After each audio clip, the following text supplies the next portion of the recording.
जैसे को तैसा। कोष्ठक छली को छल से ही जीतना चाहिए। कोष्ठक समाप्त। एक नगर में एक व्यापारी रहता था। व्यापारी का नाम नादुक था। नादुक बड़ा अमीर था। वो ऊंचे भवन में रहता। कामकाज के लिए नौकर चाकर भी थे।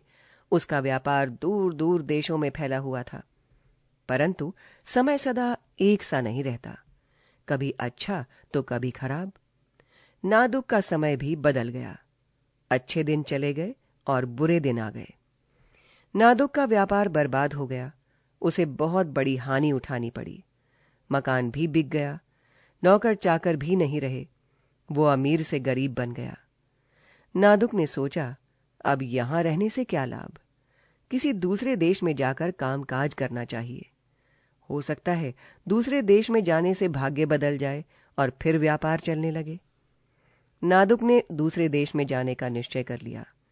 जो कुछ माल असबाब उसके पास था बेच दिया। केवल लोहे की एक छड़ रह गई थी जो वजन में 500 सेर थी। नादुक जब दूसरे देश में जाने लगा तो वो अपने एक घनिष्ठ मित्र से मिलने गया।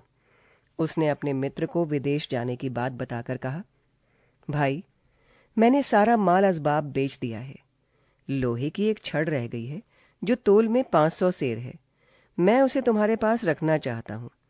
जब कभी विदेश से लौटकर आऊंगा तब ले लूंगा। पृष्ठ 71। मित्र ने नादुक के विदेश जाने पर बड़ा दुख प्रकट किया। उसने कहा, घबराओ नहीं, समय आने पर सब कुछ ठीक हो जाएगा। जब भी तुम लौट कर आओगे तुम्हारी चीज तुम्हें मिल जाएगी। नादुक ने लोहे की छड़ मित्र के घर रख दी। नादुक निश्चिंत होकर विदेश चला गया। उसने विदेश में कामकाज करना प्रारंभ किया। समय ने उसका साथ दिया। धीरे धीरे उसके कामकाज में उन्नति होने लगी और एक दिन ऐसा आया जब वो पुनः पहले की ही भांति अमीर बन गया।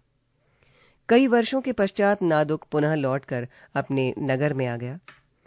वो एक बहुत बड़ा मकान खरीदकर बड़ी शान के साथ रहने लगा। जब कुछ दिन बीत गए तो नादुक लोहे की छड़ लेने के लिए अपने मित्र के घर गया। मित्र ने उसके लौट आने पर हर्ष तो प्रकट किया, पर जब उसने लोहे की छड़ की चर्चा की तो वो उदास हो गया। बड़े ही दुख के साथ बोला, क्या बताऊं भाई, मैंने तुम्हारी लोहे की छड़ सुरक्षित रूप में गोदाम में रखवा दी थी। कई महीनों बाद जब उसे देखने गया तो पता चला कि छड़ को चूहे चाट गए हैं। मुझे बड़ा दुख हुआ। तुम्हारे सामने मुंह दिखाने लायक भी नहीं रहा। मित्र की बात से नादुक समझ तो गया कि वास्तव में बात क्या है, परंतु उसने अपने मन के भाव को प्रकट नहीं होने दिया। वो बड़ी ही सज्जनता के साथ बोला, कोई बात नहीं, चूहे चाट गए तो चाट जाने दो।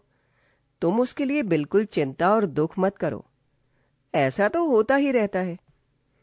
नादुक जब मित्र से विदा होकर चलने लगा तो बड़े ही स्वाभाविक ढंग से बोला, एक बात तो कहना भूल ही गया। मैं विदेश से तुम्हारे लिए उपहार की एक वस्तु लाया हूं। तुम अपने पुत्र रमेश को मेरे साथ कर दो, मैं उसे दे दूंगा। पृष्ठ 72। मित्र मन ही मन बड़ा प्रसन्न हुआ। उसने सोचा, मैंने इसकी लोहे की छड़ बेचकर अधिक मुनाफा उठाया है। अब इसकी दी हुई उपहार की वस्तु भी बेचकर लाभ उठाऊंगा। ये भी कैसा आदमी है, मुझसे नाराज न होकर उपहार प्रदान कर रहा है। मित्र ने शीघ्र ही अपने लड़के रमेश को बुलाकर नादुक के साथ कर दिया। नादुक रमेश को साथ लेकर अपने घर आ गया। उसने उसे एक तहखाने में बंद करके बाहर से ताला लगा दिया। जब शाम तक रमेश घर लौटकर नहीं गया तो उसका पिता बहुत घबराया।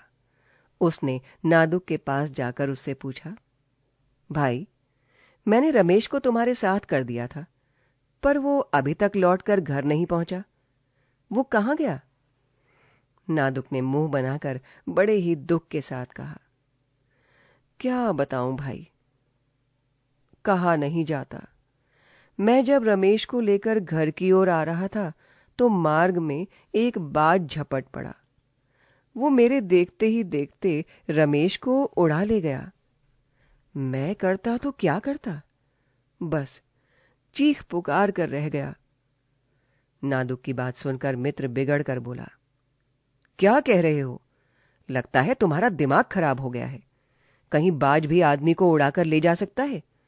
तुमने अवश्य मेरे लड़के को कहीं छिपा रखा है। मित्र ने शोरगुल मचाया।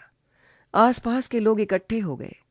उसने शोर मचाते हुए कहा, नादुक ने मेरे लड़के को कहीं छिपा रखा है। कहता है लड़के को बाज उठा ले गया। भला जवान लड़के को बाज उठाकर कैसे ले जा सकता है? लोगों ने नादुक को बहुत समझाया, पर उनके समझाने पर भी नादुक अपनी बात पर अटल रहा। उसने कहा, सचमुच इसके लड़के को बाज उठा ले गया। बाज कोई राक्षस रहा होगा। मैं क्या कर सकता हूं? पृष्ठ 73। जब इस प्रकार झगड़ा शांत नहीं हुआ तो मित्र न्यायालय में गया। उसने न्यायाधीश के सामने जाकर कहा, श्रीमान, नादुक बड़ा बेईमान है। इसने मेरे लड़के को छिपा रखा है, पर कहता है उसे तो बाज उठा ले गया। आप ही बताइए, भला बाज जवान लड़के को उठाकर कैसे ले जा सकता है? आप कृपा करके नादुक से मेरे लड़के को दिलवा दीजिए। न्यायाधीश ने नादुक को बुलवाकर उससे पूछा, क्यों जी, क्या बात है? क्या तुमने सचमुच इसके लड़के को छिपा रखा है? नादुक ने उत्तर दिया, नहीं श्रीमान, मैंने इसके लड़के को छिपा नहीं रखा है। इसके लड़के को सचमुच बाज उठा ले गया है। न्यायाधीश ने आश्चर्य के साथ कहा, तुम झूठ बोल रहे हो। भला बाज जवान लड़के को उठाकर कैसे ले जा सकता है?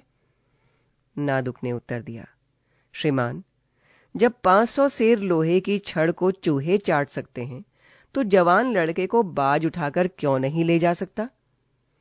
ये सुनकर न्यायाधीश ने कहा, यह क्या माजरा है? 500 सेर लोहे की छड़ और उसे चूहों का चाटना, मेरी समझ में बात नहीं आई।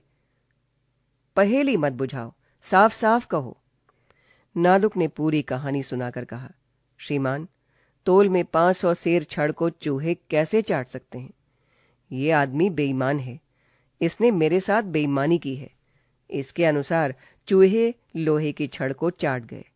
फिर अगर बाज भी जवान लड़के को उठाकर ले गया तो इसमें आश्चर्य नहीं मानना चाहिए। न्यायाधीश की समझ में बात आ गई है। उसने नादुक के मित्र से पूछा, क्यों जी, अब तुम्हें कुछ कहना है? पृष्ठ 74। मित्र लज्जित हो गया। उसने नीची गर्दन करके कहा, मैं लज्जित हूं श्रीमान। नादुक की लोहे की छड़ मेरे पास है। मेरी नीयत खराब हो गई थी। मैंने जैसा किया था, नादुक ने भी मुझे वैसा ही उत्तर दिया। मैं उसकी लोहे की छड़ उसको वापस दे दूंगा। मित्र ने नादुक की लोहे की छड़ लौटा दी। नादुक ने भी उसके लड़के को उसके घर पहुंचा दिया। ठीक ही कहा है, जो जैसा व्यवहार करे उसके साथ वैसा ही व्यवहार करना चाहिए।